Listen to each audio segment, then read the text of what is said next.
Good morning. Good morning. Happy morning to everybody, and welcome to the Fear to Freedom Project. I'm really excited today because I am bringing up Chef Inie, the Naija goddess. She is here to join us today. I'm going to bring her to the stage. Just one second. Yes, there she is. Welcome, Hey, welcome, Chef, the hey, Naija good goddess. morning. Yes, good morning. Thank you so much for coming to hang out with me today. This is a new channel for me, and I have invited, and you put the call out there, and you came. So I am so grateful for you coming.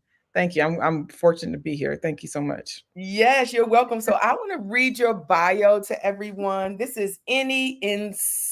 Isan Edigi. Ethan Edeke, the Yep. founder of Naija Goddess Incorporated.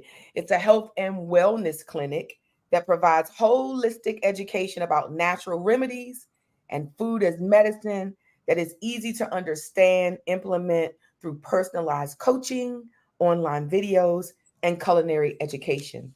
Before devoting her time to the Naija Goddess Health and Wellness Clinic as a certified holistic nutritionist and certified herbalist, Annie worked as a pastry chef and caterer.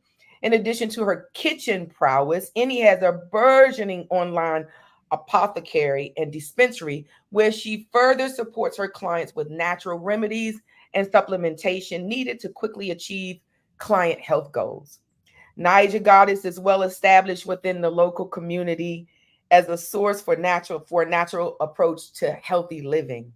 Naija uses an integrative approach to both diet and lifestyle changes to improve the health of her clients. Working as a guide towards an overall healthier life, Naija analyzes her clients' nutrition, patterns, relationships, physical fitness, spirituality, and more to maximize desired health results for them. Let's welcome Naija Goddess. Yes, yes, yes, yes. You are providing a holistic approach to eating here, and I appreciate it. So I want to just let everybody know how I met you. I was over at for CMS. I was doing a welcome for new social workers, and I stopped eating meat in January. So I'm googling vegan. I knew I didn't even. I wasn't listen. I was not practicing being a vegan. I just didn't eat meat. It wasn't that I had eliminated dairy. So I knew like, okay, they're gonna have something, and it took me to Love and Action Cafe on Tuckasegee. So I came over there and got me a fried mushroom sandwich with some fries. It was good. And I saw you guys. You invited me back saying, hey, it's a vegan cooking class. And that was 7 weeks ago. I think I only missed one. Yeah. I actually came with my mother one time and Good. then was on the TV. So you have really, really, really impacted me in such an amazing way. And I'm just so glad that you came to share with the audience. So I have some questions for you. Okay. What inspired you to become a chef? Not a vegan chef, but a chef. Oh, well, I can. That's a story, a little bit of a story. I'll keep it short. My entire life, I was sick. And so all of my childhood pictures are me in the hospital. I'm all cute and bow-legged and sick in the hospital. And it was kind of like my normal, I suppose. Like, okay, Annie's just a sickly child. And as I got into my teenage years, everything I ate, I was always having anaphylactic responses to, and I always had to have an EpiPen. Mm, And when I got a little bit older and I got into college, I said, you know what? I need to go to culinary school so I know what's in the food because I had this long list of food allergies at the time. And I just want to know what's in food. mm, So I went to culinary school. So I was actually a professional musician. So when I went to undergrad, I was a professional cellist. So that was a full time job in itself because I was already mhm. taking a full load of 23 hours per semester. So Yeah. that I wanted to add on this culinary thing. So I took it for zero credit. I fell in love with the chef. She let me take all the classes without actually signing up for them. So I was in the kitchen with all the students. So they all thought I was in a culinary program. But I was actually in a music program. And our culinary instructor, Chef Shelley, she was actually a pastry chef. So I was always drawn to that because at that time I had a terrible sweet tooth. So I always wanted to make cakes and pies and cookies and all the things. But I learned culinary through her but she was a pastry chef. So Mhm. when I learned what was in food, I took it a step further after I graduated, and I went to Culinary Institute of America to do the pastry program there, and just to further my desire to learn about how to prepare pastry. So this is well before whole food plant-based eating, but Yeah. that's how I got into it. I really just did it because like I just need to know what's in food, so I know what to avoid or what I can cook for myself to have the flavor, but substitute ingredients so I can stop having to go to the hospital all the time for Mhm. using my EpiPen. Yes, yes. Okay, I can understand that. Yeah, So now it kind of takes me into like why vegan? yeah. Where did that shift come? Because that's a big shift. Yeah, so I am Nigerian American, Mm, and a lot of the West African dishes now, post colonization, are just very, very meat heavy, even though originally they weren't. And growing up, I never really loved meat, and I always had an affinity for animals. And but I felt mm, like I had to eat meat. Um, I like chicken and fish, but I never was into like anything else. And I just didn't know. Every time I saw I didn't even know what a vegan was. I never really heard heard this phrase. So anytime I saw a vegetarian, they just looked so scrawny and weak and malnutrition. So I was just like, mm. ugh. And then every time I saw them eating any kind of vegetarian food, they were always eating the very foods that at that time I was very allergic to. So I was like, Mm. even if I wanted to do it, how could I? Because they're always eating mushrooms and nuts and bananas, and I can't have any of that at the time. Oh. That's so I thought. So I just like I thought I just did what I had to do and just eat the standard American diet and in the best proportions I knew how at the time, and it was making me sick. So one day my father and I watched this documentary that changed my life on a dime. I Mhm. learned that hey, there is another way. I had no idea. None of my doctors or anybody in my healthcare team ever said it's really the food. Like it's Mhm. the source of the problem is really what you're putting in your body as fuel. And so when I watched the documentary, I literally went in my kitchen, took all the crap out and Mhm. started fresh. And then not expecting anything other than to gain energy because I had always had chronic fatigue my entire life. I just Mhm. wanted to have some energy. I didn't care if I was morbidly obese. I didn't care if I still had all the diseases and all the stuff I had. I just needed some energy. That's all I Mhm. was seeking. Yeah. I had no idea by changing my lifestyle just by what I was putting into my body that literally everything I suffered with my entire life was completely eradicated. Completely eradicated. You know what? That is I really hope that people understand this because that leads me to a lot, probably most of the health issues that we have everything to do with what we eat. And I'm going to tell you, Annie, I know you're right. I mean, you are so certified. But whenever I came over to start to see your classes and participate in your classes, I was not a vegan.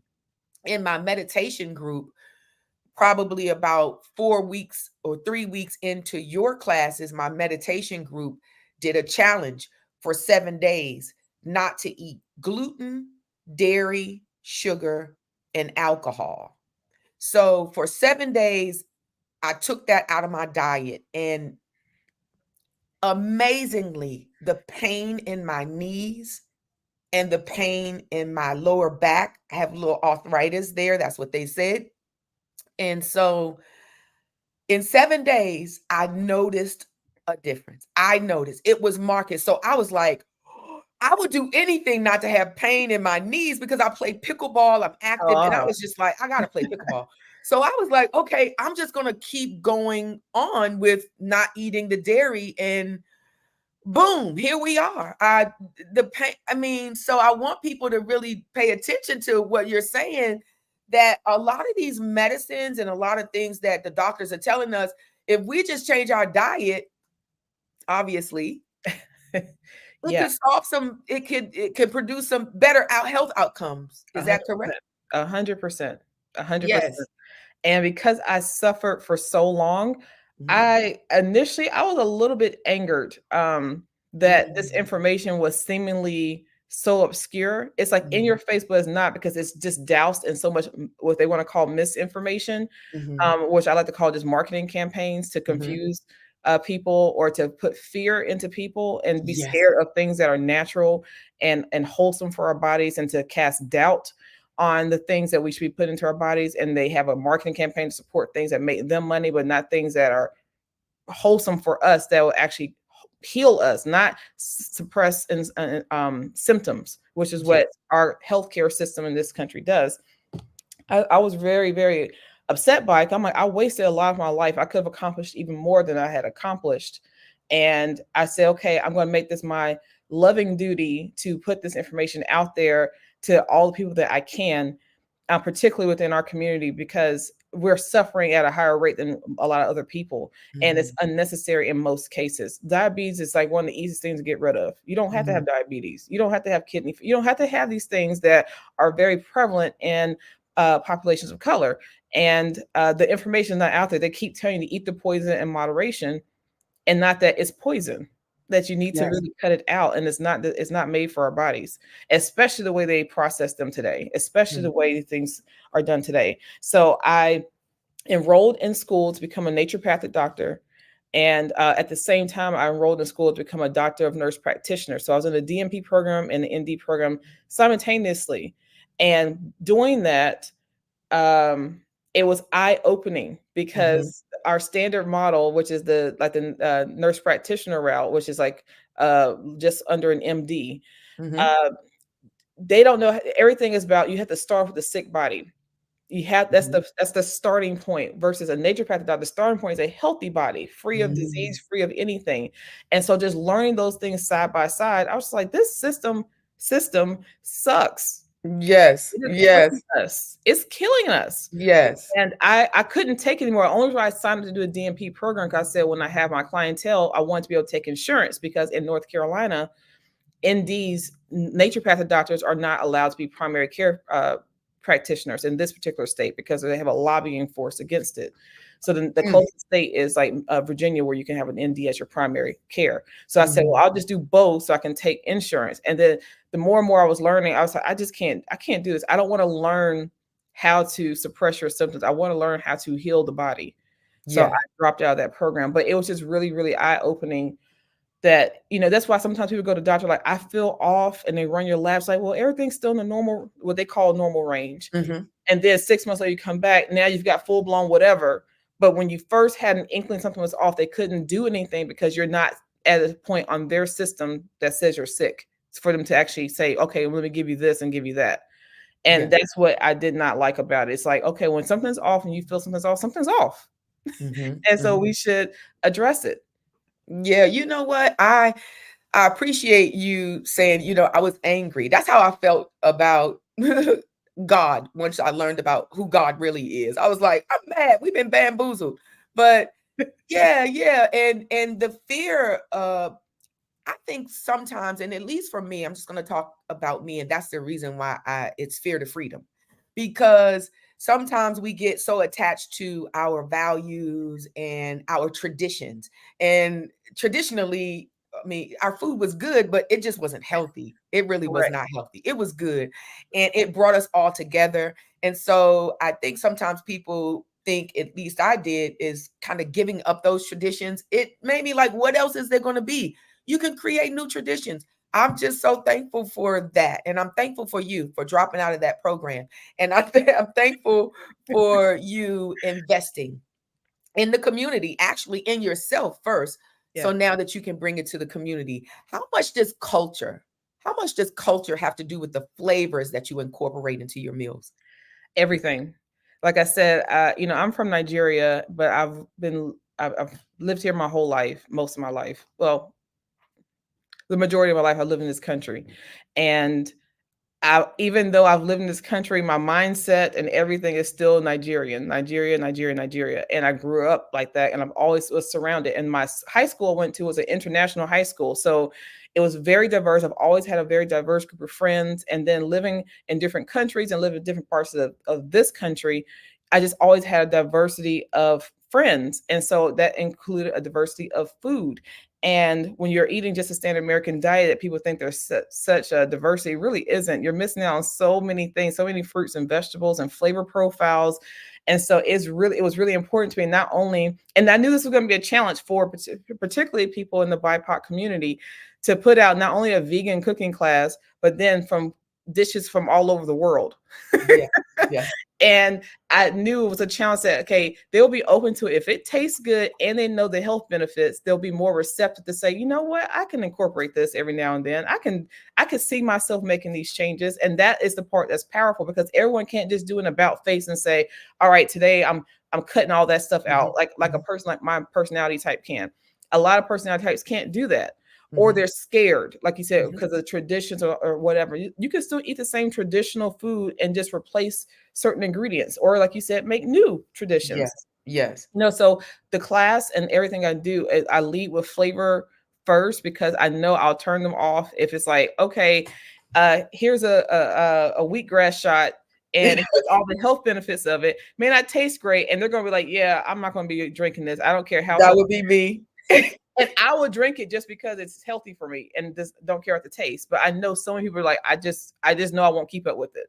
So Yes. I always challenge myself. So every week it's a challenge, because I'm like, oh, I want to try this for them. And I'm like, that's gonna be too spicy. Or let me figure out how not to make it so spicy, or let me try to add this flavor to it so it can be more palatable to an American palate. And so that's what I think through. And I hope that they'll like it, because every week I'm like a little bit, I'm like nervous every week. I'm like, I don't know how it's gonna Really? every week. Oh my God. What? Every week for 3 Oh years. my goodness, you are so amazing. I can't Oh, even see the fear. You do lead with oh, flavors. I'm gonna tell you because I was not gonna give up cheese. I'm like, it's just that's why I went into this vegetarian, like, okay, I can give up meat, but I'm not giving up cheese. I love cheese. I like to go and taste it. I'm from Washington, D.C., and we have the Easter market, and there is a cheese counter, and you can taste cheese from all over the world there. So that's kind of what my experience is. But yeah, yeah, you lead with flavors and you made cheese taste good to me. So there's an alternative. I'm so happy about that. Okay, so here's the question, and this is important for everyone because affordability, being a vegan, eating organic, eating those things cost. And so, given the times that we are in and the times that, maybe some people don't, they're struggling between healthcare and food and all of these things, and that could produce fear. What am I going to, how can I spend my money? Please tell people how affordable, how they can switch over from the standard American death diet. yeah. And yeah, yeah, how they can switch over and it's still affordable. The sad diet. Yes, I love this question. So Deb, thank you for asking that. The vegan diet, and I usually let me just step back. I really do not use the word vegan. I kind of detest the word vegan. It Mhm, has it brings things to mind. So people who are eating lots of animals, lots of standard American food, they hear vegan, they automatically think cardboard, no flavor, or expensive, or whatever they think, right? And just saying vegan does not mean healthy, because like I've said many times, mhm. Oreos are vegan, Twizzlers are vegan, potato chips are vegan, French fries are vegan. All these things are vegan, but are they necessarily healthy for the body? Mm, No.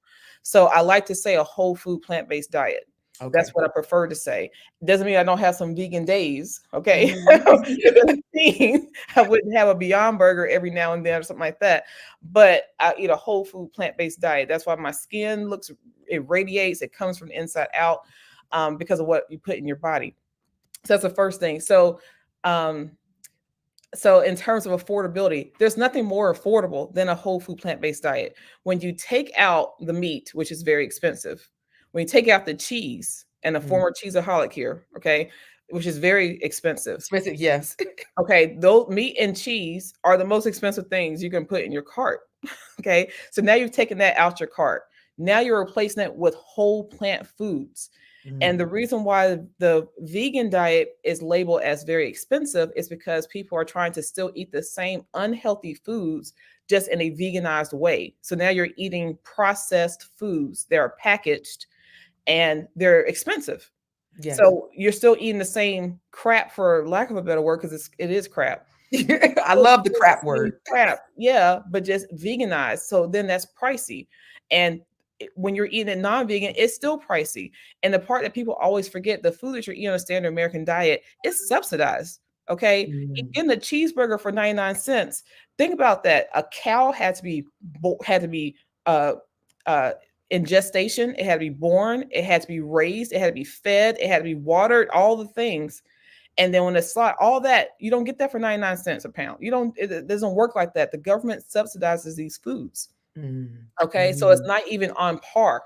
So mm, if you're not trying to do a swap of saying, okay, I'm not going to have a Whopper, I'm going to swap it with a Beyond Burger. Okay, mhm, now now that's more expensive, right? Because the mhm, Beyond Burger is not subsidized like the cheeseburger is, the mhm, cow burger is. mhm, So when mhm, you're taking that out and you're saying, I'm going to eat fresh fruits, fresh vegetables, whole grains, mhm, nuts and seeds, that you have so much more money, and then you're buying them in an organic way.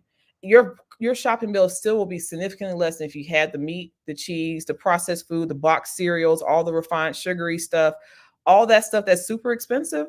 You won't have that in your cart. So it's so much, buying a bag of beans, it's one of the cheapest things you can do. So it's full of protein, it has all the mhm, things you need. It is the cheapest diet. So when mhm, you're trying to switch over, affordability should not be an issue. What I would say could be an issue would be accessibility. mm. We have a lot of food Yes. deserts, particularly in the Charlotte metro area, which is why I host my cooking class in a food desert, specifically for the community to have access to organic, fresh foods. Mhm, That's the reason why I do that and go out to food desert communities, because it's an accessibility issue, because you don't see, if you're only shopping at Dollar General for most of your groceries, right? How healthy is that overall? Because you're eating, everything's in a can, everything's in a package, everything's frozen.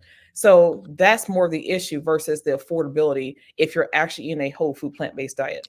Well, if you think about it, though, at the end of the day, it is less expensive because eating that way then produces negative health outcomes. And that's where it becomes expensive.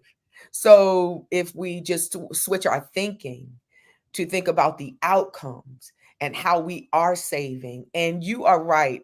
When I met some of my friends over when we moved to Panama and we met some friends there, uh, and they were moving to Costa Rica. And let me tell you, they had the gallons, couple of gallons of beans. That's it. They were vegan and vegetarian, or vegetarian. I don't know if they were vegan, but I know I saw beans and I thought, that's I can remember taking all their beans, packing it up.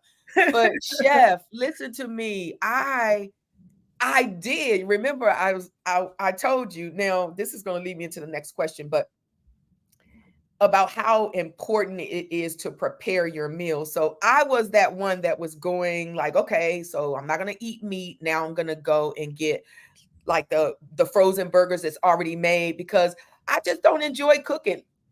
Let's rewind. I enjoy cooking now. I did not enjoy cooking when I came to your class. I'm like, I'm going to a cooking class because I need to feel this. I need to enjoy this. Chef, I cut on the music. My ancestors come forth and I start Yes. cooking. Yes. And I am enjoying it. I made a mushroom black bean burger Ooh, from yeah. scratch. Yes, it was so good. I gave the recipe to my meditation sisters, and they're all like, "Oh my God, this is so good." So preparing the meal really helps. You said yes. You told me you were like, "No, no, you don't." Once you get out of the can with those beans, you're never gonna go back. I soaked my beans, and they are just so good. They So are so good. good. It's Thank so you good. for yes. Thank you for all of that. So I want to know I want you to tell people how important it is for meal prepping. Mm. So I like to start with this saying, if you don't make time for health, disease will make time for you. Mm, And that can be taken in so many different ways. Now, people say they don't have time. You make time for things that are important, and health has to be prioritized.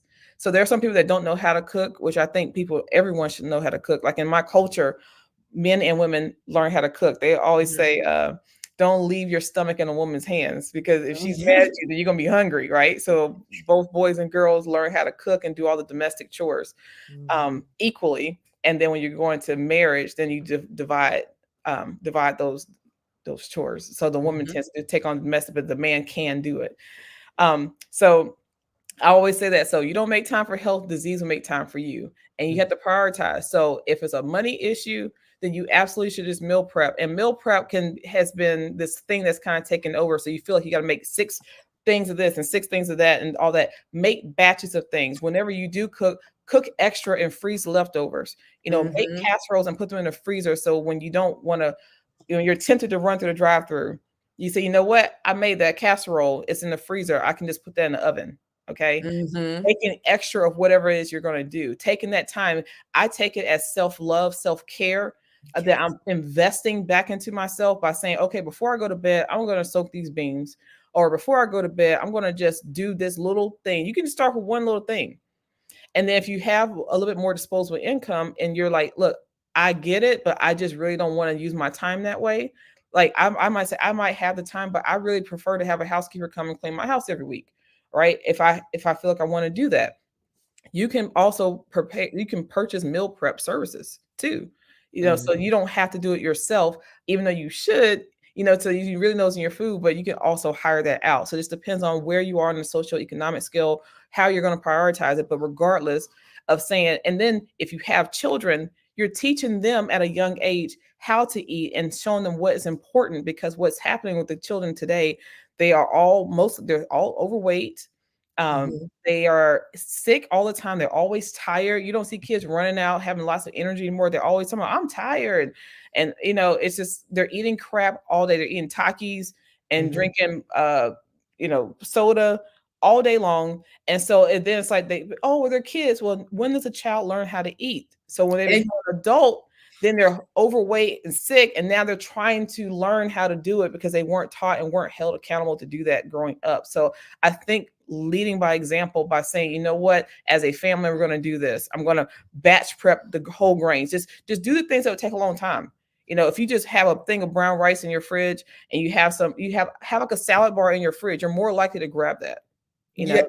I totally agree. And that would probably that I'm sure that would be another podcast for me, because the foods that children eat impacts their educational outcomes as well. It impacts their attention. And I've seen it, having retired from Charlotte Mecklenburg schools in elementary as a school social worker. I definitely have seen that. So you are absolutely right. We need to really, really consider all of the allergies, kids that are sickly, can't breathe, have nasal, have everything. Yes. And I can see what they're eating. I know what they're eating. And I also know that some of the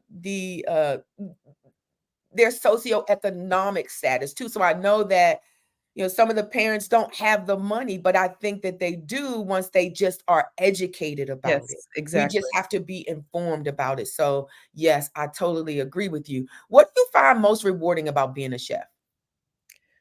Wow. I would say the most rewarding, every week I'm completely over at the cooking class, because people have come to me, they're like, I'm not vegan, but I made these small changes and my A1C dropped by such and such. Or Mm, I was having this chronic pain and it's gone.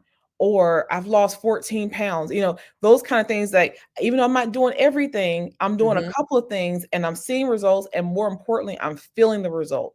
And so mm, just knowing that the chef part is just a vehicle to help people have a healthier way of living from a mhm, natural approach is the most rewarding thing to me, that keeps me going. Because honestly, even though I've gone to culinary school, I've done all those things, I don't even think of myself in terms of being a chef. I think of myself as a holistic practitioner that mhm. understands how to navigate a kitchen and create recipes.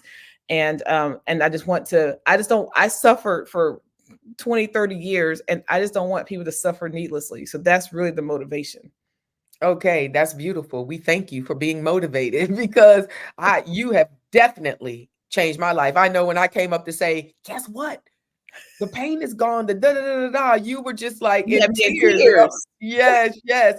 And I recently observed a testimony from one of your clients online on your Facebook, and she was a cancer patient. Yeah. And I saw that, and she was just talking about how cancer is not in her body because of the fact that she incorporated what your health practices, your cooking practices.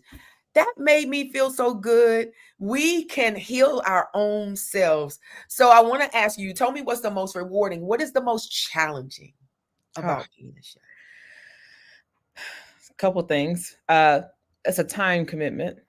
Okay, so you have to really love it because you have to do the grocery shopping. You have to go to multiple grocery stores. You have to think of the recipes. You have to write it up online and do blog posts and emails, all that. Then you've got to actually prep everything, prepare everything, make it look presentable.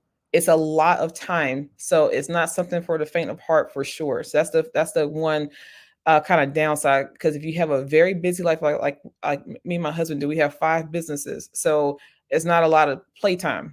I don't have a lot of Yeah. playtime, and so I'm up very early, and I'm careful about my day and what I'm agreeing to. I'm a vested owner into the restaurant at Love and Action Cafe, so that takes up a bulk of my time too. So that is definitely a downside. The other downsides is when I see people suffering, but they are so indoctrinated by what their primary care physician or specialist has said, and they make them scared of things that are naturally good for them. They're scared. Mm. They're scared to even consider that they can come off medication. They're scared to consider that they can have a life that is full of joy and actually have enjoyment, Yeah. and quality of life is really what I'm referring to, that they can actually have a quality of life again. Or they just right off say, "Oh, I'm just getting older. It's what happens." No, that only happens in this country. Yes. This country, as you age, you get worse. Everywhere you go, other countries, they get better. Okay, they're enjoying the golden years of their life. It's not here where you just become sick and die.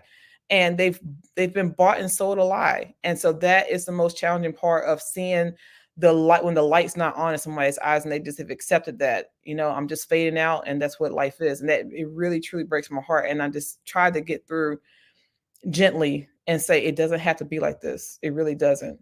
I totally understand you. I totally get you with that. Just practicing as a social worker and a mental health professional, some that would break my heart too when people couldn't see that here's your freedom right on the other side of this domestic violence relationship or drugs or whatever it is, whatever it was. So I totally understand that. And it is a fear. It is. I have over the years I have sold different types of products, health products, and they're good. I never invest or engage myself in anything that I wouldn't use for my own self. So I knew Absolutely. that they were good products, but yeah, I've had aunts and friends and they just have a bag of medicine and that's what the doctor said. So that's what, and we have parents that are from that generation. If the doctor said it, it's true. Right. And Yeah, so they think doctors are gods, and is law, and it's very disturbing. Like my father, he used to be before he changed. He was of that. Well, the doctor said this. I'm like, first of all, especially having being currently in medical school and having gone through the other medical school, their curriculum is bought and sold too. It's bought and sold by the pharmaceutical industry. They are writing the curriculums. They're teaching them about the drugs, the pharmacology of things. That's number one. It's a business. Okay, this mhm, is not to save your life. This is a business. They don't get money when those beds aren't full. They don't get mm, paid. Okay, so you have to be aware of that, and you have to also remember your doctor works for you. mhm, Your doctor works for you. And if your doctor is not giving you the services and the quality and the time that you need, then you need to get another doctor. I'm yes. not anti-doctor. I'm not anti-medical doctor, anti the allopathic system as a whole. I just don't use it for healthcare management, because that's not what it's for. It's for emergent care. If I fall off a tree and break a bone, you better take me to a hospital, right? Mhm, If I want to heal my body, heal, that's not what they do. That's not what they're learned. It's not what it's for. It's for symptom suppression. That's mm, what that's what the whole system is based upon. So it's like whatever your main symptom is, okay, we'll give you something for that. It'll suppress that, and then but it's going to yield something else, and you'll take mhm, something for that, and then mhm. it keeps going. All right. So It's a the cycle. doctor works for you. And that's when I tell people that it's almost like they're scared. I'm like, you should not fear your doctor. You should not be grateful that your doctor gave you an extra 2 minutes to counsel you. They work for you. And if they're Mhm. not working for you, then you need another health care team, because they should work Yes. for you. I Man, you are given so much power, so much powerful information. And I hope that the audience, whoever is watching, feels empowered by your message and by this information. So, how do you think cooking and sharing meals plays a role in building community and building connections with people? I think in most cultures, and people come together around food, and it's supposed to Mhm. be an enjoyed shared experience because everyone needs to eat. Okay, so Mhm. coming together around food that people actually enjoy and can fellowship and get to know one another and talk about their days and their feelings, whatever, that's building community, that's building relationship, and that's fundamental. And when you Yes. look back on a lot of memories are associated with people eating, Mhm. together. Mhm. So doing that in a way where you can actually be feeding your body something that's good for your body, that makes that time even more special. So that's Mhm. why I think this is so powerful to do this, because we're change agents. So me keeping this information for myself helps no one, but me sharing this information, and you go back, Deb, and you do it with your family and you tell your friends, and now it's making a bigger impact. So Yes. that's why that's so, so, so important, because one person can't do it by themselves. We have to do it together. Yes, yes, we get further together whenever we Yes. are in harmony with each other. And I really believe that we're moving towards that. I see that in people. I'm just observing now, and I see that we are coming together to build this new found, experience for ourselves. And Yes. that's the reason why I wanted to start this channel. I'm a social worker by nature and by profession, but one of the beautiful things about social workers is that we're resourceful. And I have always been resourceful, and bringing good resources to people is just what I do. So, yeah, yeah, I'm thankful for that. All right, so I'm going to go here. We're going to talk about poop for a second. Woo! Poop. My favorite topic. Yes, I know it is. And goodness, man, I have learned so much about poop and urine in your classes. I just, I have, girl, and this has been so good for me because I really did. What color should our poop be? Please tell the audience, what color should the poop be? Brown, like a Hershey chocolate bar. I love it. I love it. And just expand a little bit on our bowel movements and how they are impactful, how we need to take a look back there to see if there's something going on in the body we can tell from our stool. Is that true? That's absolutely true. I'll take it. I'll go higher, and then I'll zoom back in. If you think about any time there's like an archaeologist or paleontologists, and like they go back and they look at the stool of those animals, and it tells them so much about the health of these animals, what they were actually consuming, what conditions they were living in, what kind of uh, uh, um, environmental factors they were dealing with, is all in the stool. So that's how we've gone be able to go back and look at things from years and years and millennia ago. The same Mhm. thing applies to us.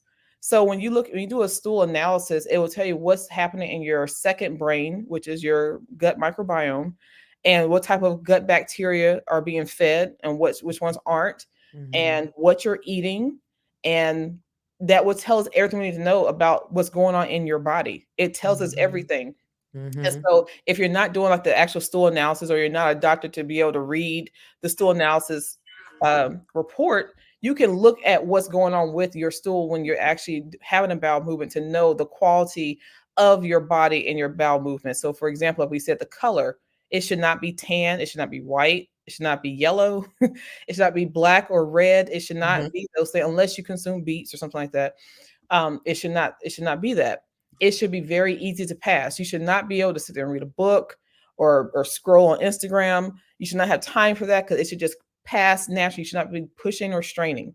It should, Mhm. by the time you finish urinating, your bowel movement should have eliminated itself at the same time. It should have Mhm. no smell, or virtually no smell. It should not have an odor. Okay. No one should be able to come in the bathroom right behind you like, whoo, they blew it out. Okay. That should not happen. Okay. 'Cause that means something's been fermenting and decaying inside your stomach. That's why it smells so bad, and it shouldn't. And you should be eliminating every day. So if you eat a lunch and a dinner every day, you should be having a bowel movement at least twice a day.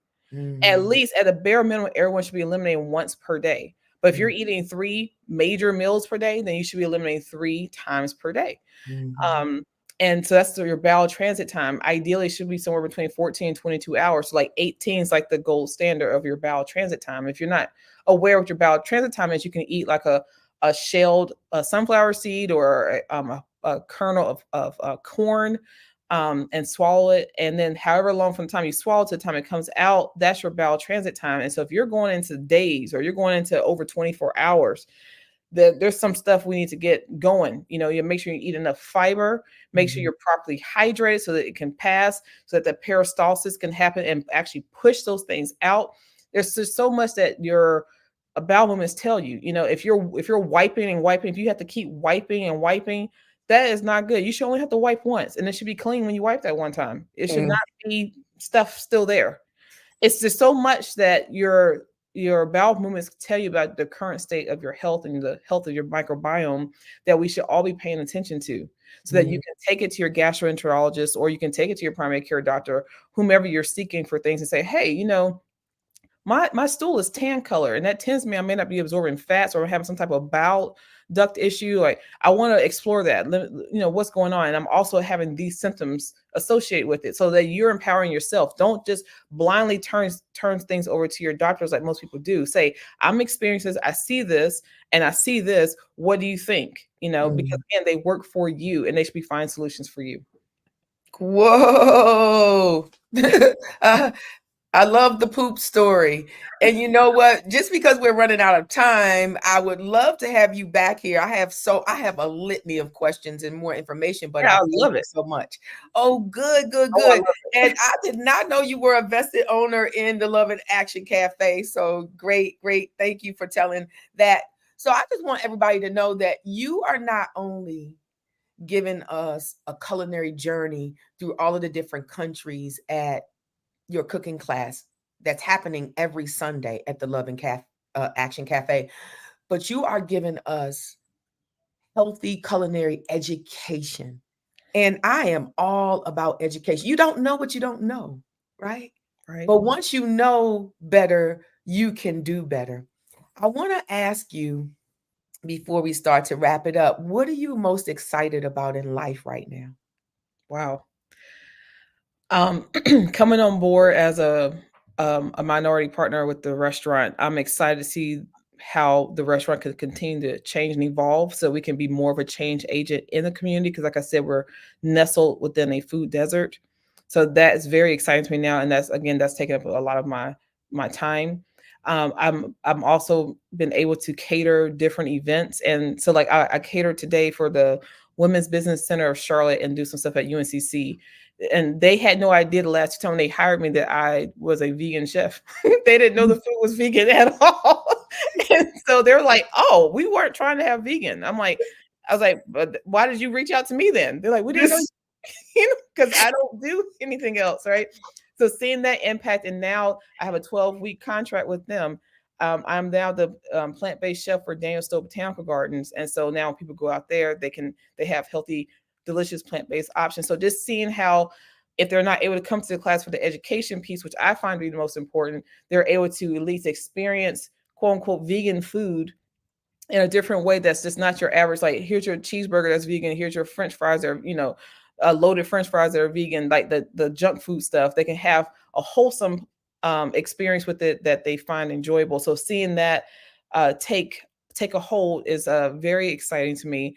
And getting more involved with my own YouTube channel to reach more people is really important to me, because you can only fit so many people into a room for the Mhm. culinary education. So just finding other ways to reach people, to say, hey, it doesn't have to be like that. And I don't push veganism on people. I'm not saying that you have to be completely vegan, even though I think that is the best route. But can you be healthy and still consume a small portion of animal protein? Yes, absolutely you can. Right. But can you alleviate that, or eliminate that? Yes, you absolutely can, and be completely healthy. And it's not difficult. So just demystifying veganism, and having the food options out there for people to try it on their own, and having the education piece. Those are the most, just expanding that is what I'm most excited about and putting all of my effort into. Well, you deserve it, and we deserve you. We really do. And we do. The world deserves you because we are here trying to figure it out here on earth, right? Yeah. And so synchronicity is important to me. There are no accidents in life. It's not an accident that I ended up at the Love and Action Cafe. And I appreciate your partnership. I would love for you to come back. I have Yes. brought many people to the vegan cooking class and people that I just met, like in my pickleball or meditation, and they have shown up and they continue to come. And that is what excites me. So we have something special coming up Saturday. Okay, if you are here in Charlotte, the surrounding area, Charlotte, North Carolina, it's 420 on Saturday. Yep. Everybody knows what 420 is, right? Okay.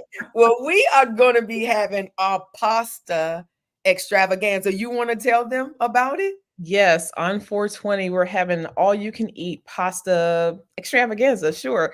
At the restaurant, we are offering 5 different pasta dishes. That's all you can eat, such as long as you dine in, and that will be served alongside kale salad and cornbread. So you can come and eat all that you want. And for those that actually partake in activities associated with 420, you have the option to get your pasta infused for additional cost. But you have that option there too. We'll have 420 vendors outside of the restaurant, in the parking lot, that you can go by and get some of their awesome products. And then you come inside and just relax and eat some delicious veganized plant-based pasta dishes. So we're going to have rasta pasta, chicken alfredo, lasagna, uh, basically spaghetti, but fusilli bolognese, Mhm. and chickpea Chickpea pasta. noodles with mushrooms and peppers and onions.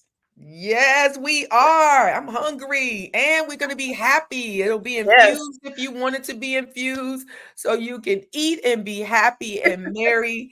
Your stomach, your heart will love you for it. Trust me. And we will love you for supporting the Love and Action Cafe. I am just, I don't want to end this conversation, but I know you have to go on with your day so we can share you with the world. And I really like to thank you so much. You have really changed my life. You've changed my heart. You've changed the way I think about preparing my meals. I am doing it on my own. I'm not going to stop it because I feel a difference inside of my body. I really do feel a difference. And I feel a difference in my heart. I want you to know that because yoga has helped me, meditation. I have just decided that I want to honor me in Oh, the most extreme way, holistically. So I am honoring myself today. I am moving from fear to freedom. I'm not being afraid of anything. And when I do feel the fear or if it pops up, I just step back and look at it, analyze it, and be like, okay, you don't live here. Let's just keep it pushing. that's Right. good. So I am so grateful to you. Thank you so much. Is it anything? Listen, I want you to follow Chef. You look into my the show notes, and you will have every way that you can follow. You offer a lot of services that people would benefit from. Can you tell me just before we go about the delayed allergy test? I think that's something that people would want to know about. Yeah, so I do offer a number of services through the Health and Wellness Clinic. So yes, the delayed food allergen is one of the popular ones. As a person who used to have a ton of food allergies, you know the things you have an immediate reaction to, but there are things that you can eat that your body will have a delayed reaction to, and you will make no connection to what you ate yesterday is why your big toe is hurting today. You wouldn't make that connection, or why you're feeling emotionally drained today is based on what you ate 2 days ago. You have no idea. So when you have a delayed food allergy test, it takes the top 100, approximately 90 foods that are in the standard American diet, test your blood against it for about a month, and to see what your body reacts to that causes a lot of inflammation and a negative reaction in the body. And it's customized to you. And it says, okay, this is what your body is saying we're not happy with when you consume this particular food. And so you have the option to take that out of of what you're consuming, and you will see how quickly you feel so much better. And Mhm, then at a later date, a few months, if you want to reintroduce the food after you've had given your body a chance to heal, then you mhm. can there's strategies to do that. So I love that test for people. I highly recommend that for sure. I recommend that people, I love technology. I'm going to have a guest on here next week about technology. He loves it. And I was just afraid of it, right? So he made an impact. I love technology because everyone from around the world can tap right into the Naija goddess right here on YouTube. Follow her YouTube channel. She has amazing recipes. And listen, you all are missing out at the Love and Action Cafe on Sundays. Every Sunday from 3 to 5, we are there learning how to cook and how to live, how to use our food as medicine to heal ourselves. And we are doing it in a really, really amazing way. It's fun and it's engaging, and we are learning so much. So please come out to join us. Follow Chef Naija. I love you so much. Love you I too, really babe. appreciate you and you coming to the channel to share your wisdom. Oh my gosh. And I will see you soon. Yes, ma'am. Thank you, everyone. I really appreciate you. I hope that you had a great time here with us today at the Fear to Freedom Project. Here is where we are taking a look at fear and we are pushing it out of our lives. There's no reason for us to be afraid. There is no reason. God has created this human experience for us to enjoy and to live and to be here for a long time. So I thank you. I appreciate you for listening to me. Thank you, thank you, thank you. Don't forget to like and subscribe to this channel.